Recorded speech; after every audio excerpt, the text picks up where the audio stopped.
India এবং New Zealand. New Zealand যেই দুটো ফাইনাল জিতেছিল, ইন্ডিয়াকে হারিয়ে জিতেছিল। চ্যাম্পিয়ন্স ট্রফির ফাইনাল ছিল সেটা একবার 2000 সালে, আর টেস্ট চ্যাম্পিয়নশিপের ফাইনাল ছিল ইন্ডিয়াকে হারিয়ে। ফাইনাল আসলেই ইন্ডিয়াকে হারিয়েই নিউজিল্যান্ড জিততে পারে। মানে নর্মালি যে সাউথ আফ্রিকার সাথে নিউজিল্যান্ডকে আমরা এক চোকার্স কাইন্ড অফ তকমা দিয়ে থাকি, সেই দিক থেকে আবার ইন্ডিয়া অপোজিশন হলে নিউজিল্যান্ডের জন্য মানে পোয়াবারও হয়ে যায়।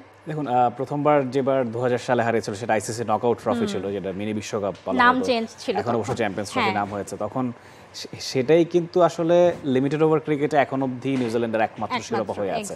সাউথ আফ্রিকার ক্ষেত্রেও তাই 1998 সালে ঢাকায় প্রথম যে আইসিসি নকআউট ট্রফি হয়েছিল সেটা তারা জিতেছিল। আবার ইন্ডিয়ার কথা ধরলে ধরুন গত বিশ্বকাপে 2023 ওভার বিশ্বকাপে সেখানে কিন্তু নিউজিল্যান্ডকে ইন্ডিয়া হারিয়েই সেমিফাইনালে থেকে ফাইনালে উঠেছিল। রমজানের বাজারের লিস্টে এসপি আছে তো? তো আমার কাছে মনে হয় বেশ জমজমাট একটা লড়াই হবে। দুবাইয়ে খেলাটা হতে যাচ্ছে। আর ভ্রমণ ঝক্কির কথা যেটা বলছেন, দেখুন খেলাটা যদি পাকিস্তানে না হয় অন্য কোথাও হতো, ধরুন অস্ট্রেলিয়াতে হতো, তাহলে কিন্তু ভারতকেও সমান ট্রাভেল করতে হতো। সিডনি, অস্ট্রেলিয়া, ক্যানবেরা, সিডনি বা কি বলে মেলবোর্ন, সবখানে তাদেরকে ট্রাভেল করতে হতো, অ্যাডিলেডে ট্রাভেল করতে হতো। আপনার তখন যদি অস্ট্রেলিয়া খেলা হতো সব দলই তো সেম ট্রাভেলটা করতো। হ্যাঁ, সেম ট্রাভেল করতে। এবং নিউজিল্যান্ডের এই যে 7048 কিলোমিটার ভ্রমণ করা, এই সংখ্যাটা নিউজিল্যান্ডের জন্য সাইকোলজিক্যালি আসলে একটা প্রেশার ক্রিয়েট করছে। এই যে কেন উইলিয়ামস ওদেরকে আমরা দেখলাম যে তারা আসলে অনেক ট্রাভেল করে বেড়াচ্ছেন, সবচেয়ে বেশি ট্রাভেল নিউজিল্যান্ডই করেছে সোফার।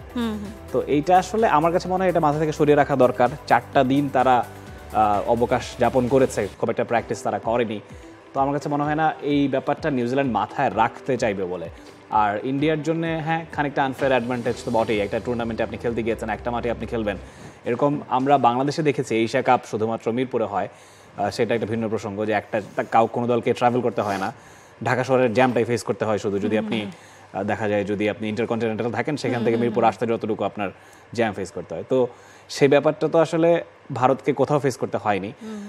সেটা ভারতের জন্য খানিকটা সুবিধার। আবার ভারতের টিম ম্যানেজমেন্টে যারা আছেন, ব্যাটিং কোচ থেকে শুরু করে গৌতম গম্ভীর, সবাই বলছেন যে এটা কোনো অ্যাডভান্টেজ না, এটা তাদের কাছে খুব একটা মনে হচ্ছে না। ক্রিকেট একটা যারা প্রফেশনাল ক্রিকেট খেলে থাকেন, আমার কাছে মনে হয় নিউজিল্যান্ডও এই ব্যাপারটা প্রফেশনালি ডিল করবে, তারা এটা খুব একটা অভিযোগ করছে এমন মনে হচ্ছে না।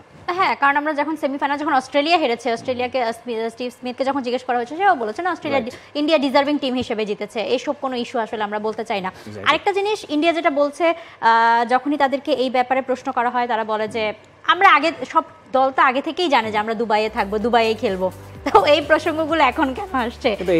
টুর্নামেন্টের আগে থেকে তো কেউ আসলে এগুলো বলেনি। এটা কোনো সদুত্তর হতে পারে না। দেখুন আমি জানি আপনি অ্যাডভান্টেজ পাচ্ছেন, তো আমার সেভাবে নিজেকে প্রিপেয়ার করতে হবে, এটা তো কোনো আসলে কি বলবো ফেয়ার গ্রাউন্ড হতে পারে না। যাই হোক, মানে এইসব আলোচনা সমালোচনা থাকবেই, কিন্তু দলটা যখন ভারত, সেটা আসলে যে কোনো টুর্নামেন্টে ফেভারিট হিসেবেই তারা খেলতে যায়।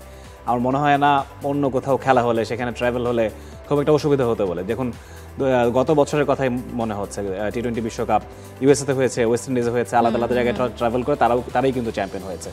সো খুব একটা এখানে যে এটা না হলে যে ভারত ফাইনালে যেতে পারতো না, আমার কাছে তা মনে হয় না। না, সেটা না, বাট তারপরও ওই যে অ্যাডভান্টেজ ডিসঅ্যাডভান্টেজের কথা তো বলাই হয়। আর ভারতের আরেকটা জিনিস আমার বলতে ইচ্ছে হচ্ছে, সেটা হচ্ছে 2023 বিশ্বকাপ আমরা যেমনটা দেখেছি যে মানে এত দুর্দান্ত ফর্মে থাকা একটা দল ফাইনালে গিয়ে এমনভাবে চুপসে যেতে পারে, এরকম একটা রিপিটেশন কি আমরা আগামীকাল দেখতে পারি কিনা? হু নোস, আসলে বলা মুশকিল। নিউজিল্যান্ডের জন্য ইটস এ টাফ জব। দুবাইয়ের মতো উইকেটে খেলা, তারা পাকিস্তানে বেশিরভাগ ম্যাচ খেলেছে, সেখান থেকে আবার দুবাই একটা different scenario, different environment, different weather, সব কিছু মিলিয়ে স্ট্র্যাটেজিটাও পাল্টাতে হবে। যদিও স্ট্যাটটা কিন্তু নিউজিল্যান্ডের অনেকটাই পক্ষে কথা বলছে। আমরা যদি হেড টু হেডটা দেখে নিই, ভারত এবং নিউজিল্যান্ডের ওয়ানডার হেড টু হেড 119 ম্যাচ দুদল খেলেছে এবং নিউজিল্যান্ড সেখানে 61 ম্যাচ জিতেছে, যেখানে ভারতের জয় 50টা, নো রেজাল্ট ছিল 7টা ম্যাচে এবং একটা ম্যাচ টাই হয়েছিল। 61 আর 50 ডিফারেন্সটা খুব বেশি না, বাট সেদিক থেকে আবার ভারত পিছিয়েই রয়েছে বলা যায়। 11টা ম্যাচ কম জিতেছে তারা, 12টা ম্যাচ কম জিতবে কিনা, মানে স্ট্যাটটা কালকের পর চেঞ্জ হয়ে যাবে কিনা, এমন কিছু হতে পারে কিনা। তবে নিউজিল্যান্ড সবচেয়ে বেশি মনে হয় আসলে বরুণ চক্রবর্তীকে নিয়ে ভয় আছে। হ্যাঁ, যেভাবে খেলছেন এবং দুবাইয়ের উইকেটটাও স্লো উইকেট, স্পিনাররা ভালো ডমিনেট করছে। 5 জন স্পিনার ইন্ডিয়া দলে রেখেছে, 4 জনকে তারা খেলাচ্ছে রেগুলার বেসিসে।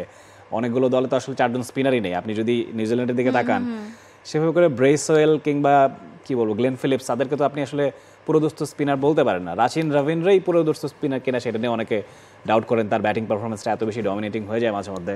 সেদিক থেকে তো শুধুমাত্র ক্যাপ্টেন মিচেল স্যান্টনারই বলা যায় একদম ফুল টাইম স্পিনার।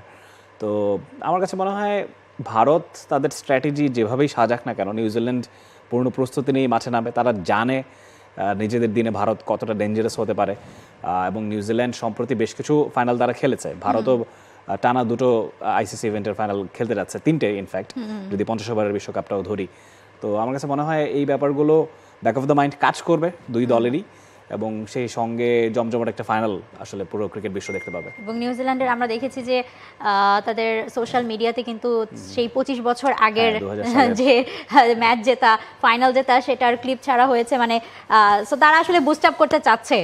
দেখা যাক উইলিয়ামসনদের আসলে সেই বুস্ট আপটা কাজে লাগে কিনা। দেখা যাক 2025 চ্যাম্পিয়ন্স ট্রফির 8 বছর পর ফেরা এই চ্যাম্পিয়ন্স ট্রফির ফাইনালটা, শিরোপাটা শেষমেশ আসলে কার হাতে যায়। For more updates, subscribe to our YouTube channel and click on the bell icon. Follow us on Facebook and Instagram. Download T-Sports app to enjoy exciting games and highlights. Visit tsports.com.